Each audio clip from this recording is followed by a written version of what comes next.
You mentioned metaverse a few times. Of course, many of us linking AI progress and maturity of the technology, availability and low cost of entry, right, with all the metaverse promise out there, because those to me very much interconnected. And the way we Yes. socialize, the way we shop, the way we entertain, and the way we work. You mentioned events.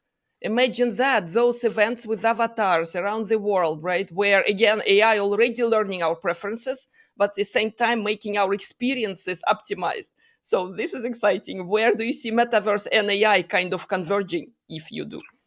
Totally. It absolutely, they're kind of dependent on each other, or at least I think AI is an enabler of the metaverse.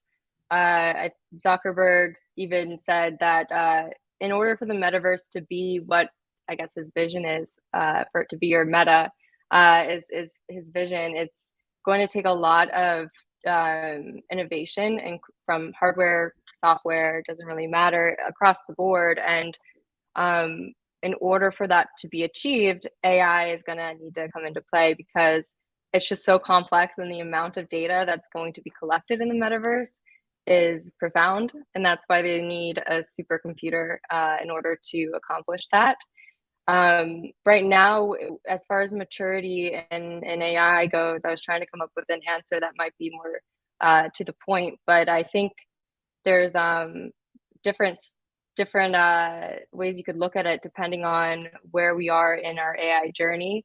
There's about, I guess, three major categories of like AI caliber, ranging on, the first one is very, very good AI at one task. That's like your phone when you're, looking up directions on Google Maps. They're using a lot of AI algorithms to let you know the traffic in real time.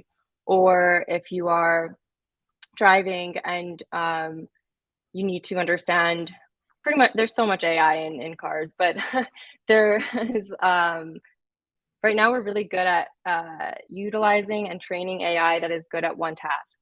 In order for us to get to the next stage, which is AI that thinks like humans and can be good at all tasks humans are, equal caliber to humans, we have two major barriers in the way. One is computing power.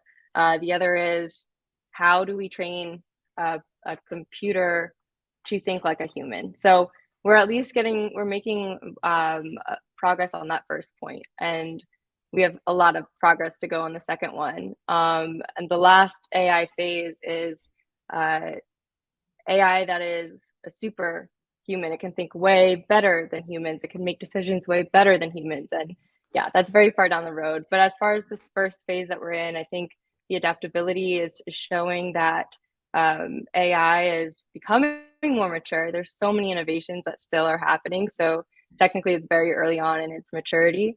But again, the rate at which it's being adapted and growing just shows that it's on its way, but still very, very early on where we are in terms of the potential overall.